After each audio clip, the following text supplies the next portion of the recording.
Welcome back. In the previous lesson, we explored how our inner conflicts are created. Now we are going one level deeper. If you haven't downloaded the companion workbook for part 2 yet, you will find the link in the description. In this video, I will show you how those hidden parts influence the way your mind interprets your reality, and why the same beliefs and emotional experiences can keep repeating throughout your life. Let's continue. In the previous section, I spoke about what's going on in our mind. Now we have to examine how we perceive it as our reality, as known as why I feel stuck or why I burned out. In this part of the presentation, I would like to note that all the religions, or at least those I have heard about, admit that we are more than our physical presence. If you listen this video, probably you have similar thoughts. And also the quantum mechanics already discovered how our observation affects the observed object's behavior and moving. So what is important here is the power of intention. We have intention to observe, we have intention to understand, we have intention to get out of burnout, or we have intention to connect. This intention is your inner compass, and it is not guided by your conscious mind but the unconscious. And because we are here to experience and thrive, anything can happen, always there be at least one fragment of you who wants to live to the fullest, who wants to be fulfilled, who wants to be whole. And this part becomes your inner magnet, what motivates the other parts to join. With integration process, this reconnection can be smooth and create sustainable breakthroughs. But let's see how does it look like in our life. I made a little drawing here, as you can see, and here is this red line. This is your inner compass, that part who wants to be full, wants to be whole and live a fulfilled life. You can call this as your soul, as your inner self, as your gut particle. It's up to you. Now I will call it your true self. So this is your true self, comes from wholeness because it wants to experience life. To be able to connect with life, you need a body and a mind. With them, you can move in this quantum space we call life itself. The mind is like a software, the body is like a hardware. Both are continuously connected with your true self and with the quantum field as well. Probably you heard about that our physical reality is just 5% of the universe. You don't have to believe it in me. You can check it by yourself and Google it, what dark matter is. So why I told this? Because your true self first will get in touch with your mind. In this picture, your mind is represented by this green square. And the mind behaves exactly like how the glass behaves with the laser. It breaks down into its elements. What came as one, now it falls into pieces, and in the interference field, what is the blue square here, what symbolizes life itself, they will appear as independent parts. Yes, let's make it simpler with an example. The red line is the phenomena what we called apple. The whole concept of an apple is included in that red line. Then how it goes through the green field, it falls into its elements like this, just for now. And one element can be, for example, the seed, the other can be the tree, the other can be the leaf or a color or the taste itself. So it's there. Everything was included in the concept of an apple can be represented in this interference field. This is exactly how you experience your life through your mind. So let's see how does it look like in a relationship. The red line is the concept of your truly desired relationship. Everything is included. Caring, fun, respect, love, attraction, and so on. You can continue. Oops, sorry. So I would like to make them back. Sorry, just a minute. I will stop it and so sorry. So as I said, the red line is the concept of your truly desired love relationship, and you can find the elements in the interference field. And because your mind is fragmented and behaves like the glass, it breaks your concept of a relationship into pieces. You will meet with the qualities, or at least one of the qualities, and you will experience the lack of the rest. And because you're experiencing the lack of the wished qualities despite of the whole concept, you will just experience only one or two qualities and the lack of the rest. Your mind creates generalization as whole truth. So you will feel deprived yourself of something, or at least some of the wished qualities, and feelings and emotion come up, and you accept the experience as something real, and then you continue to live by it, by this experience and generalization, and with all the limiting beliefs. And you will say, oh, this is life. Because you believe this, you will experience it again and again.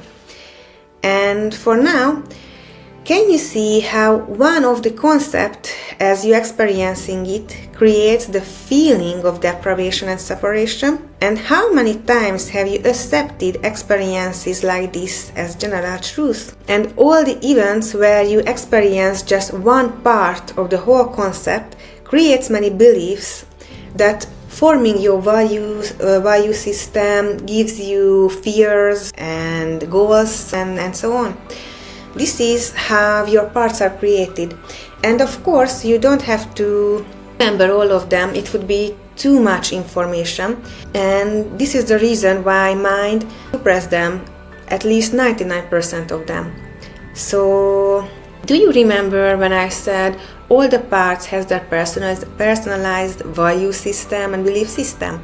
These systems come with expectations, conditions, and the most important, they think their system is the original. All the parts think that they are the red line, and everything else is false and wrong and against them. This is the reason why you could like Jenny or Tom, but you don't feel the spark. Or even if you feel the spark, you just don't want it. You don't go after it. Make it simpler. It is like the apple seed would think it is the whole apple, or the apple tree would think it is the apple itself. And yes, there's an angle where they are right. There's a whole apple in the seed, such as there's many seeds in one tree. The only question is which moment we observe in the interference field or in life. This is the same with your relationship, with work and business as well. The real problem is that while all the parts have their expectations and conditions, which are different than others, they automatically will be disappointed. And those disappointments, failures, losses indicates more and more limiting beliefs. So the interference field will show more and more details of the same red line, and because the interference field is fragmented and it signals back to the mind all the conditions, all the individualized experiences, understandings and limiting system, those break the mind further. So it's like a never-ending loop. As fragmented and chaotic will be the life itself and vice versa. It's like a labyrinth with moving walls. And before the solution, let's go back to our previous exam just for a second. That one when one part was thinking, should I go hang out with the friends or just stay at home and rest? Each parts have their unique point of views and they start to grow against each other as the walls close in. And when we are not mastering our minds, we stuck between these walls and could feel that something is wrong, something is missing, but we cannot articulate what it is exactly. And when we unconsciously moved by our parts, hidden systems, life became unstable and meaningless. We could experience burnout, lack of intimacy and connection. We could feel that life happens somewhere out there but not with us. And the great news is that you don't have to stay in this state. You can come out of it easier than you think. If you felt this way before, it only means that you start to realize something is not good with this labyrinth. There must be a trick, because something is just not good, it cannot be the whole picture. And just think about the red line. Where is it now? So, let's discover how we can step out of the labyrinth and how we can left behind burnout. So, to step out of the labyrinth, first of all, we have to say, what do we feel? What is our problem exactly? Just name it and see what's coming up. When you react from an impulsive state, you are run by your hidden systems. When you are shocked and frozen, it also means the same. And when you want to react instead of connect and be present, your reactions are fueled by your hidden system, and you would act as your limitations indicate. This is exactly how someone stays in the labyrinth. But how we can left it behind? Write down what came up. Emotions, thoughts, beliefs. Write down anything what comes to your mind. And then write what do you think about them. Because we will work with your thoughts here. Here is some help. You can see it in the screen. What thoughts can be as a limitation. Wrong, I was right. If I am not consistent, I will lose everything. I am not loved. Sex is intimacy. Family is the purpose of life. I was incapable there. I feel helpless. I feel powerless. Marriage is a burden. Money gives me safety. Burnout stays forever. And these hidden limitations are the walls of your labyrinth. You don't have to rebuild them nor collapse them. You can dissolve them. And now you can ask, but how can I neutralize these limiting beliefs? This is just one technique I use. This is the simplest.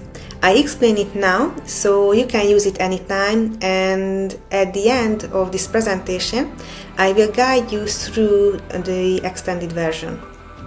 And please note that not the technique, but the state of mind where you ask the question is creating the transformation. This is why it's important to work with good mentors. So, the first step is bring up the limiting belief.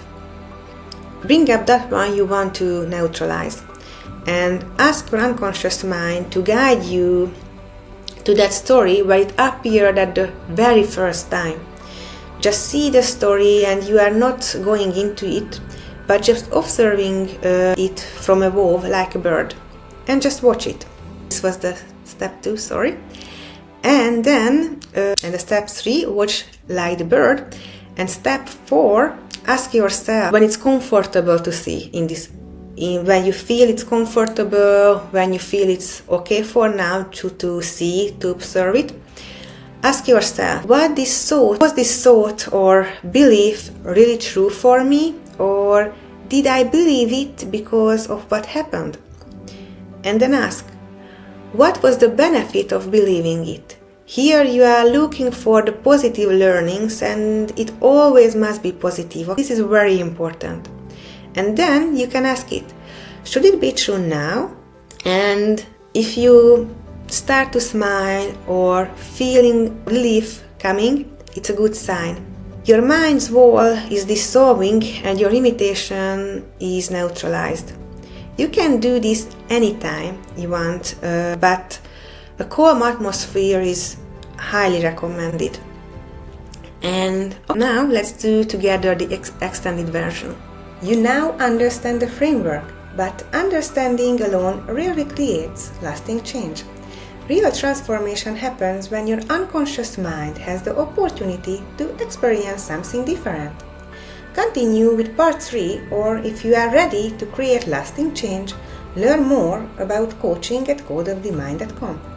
In the next video, I will guide you through a hypnotic meditation designed to help you begin integrating what you have learned and reconnect with the parts of yourself that have been trying to protect you all along. Find a quiet place where you won't be disturbed, and I will see you in the next session.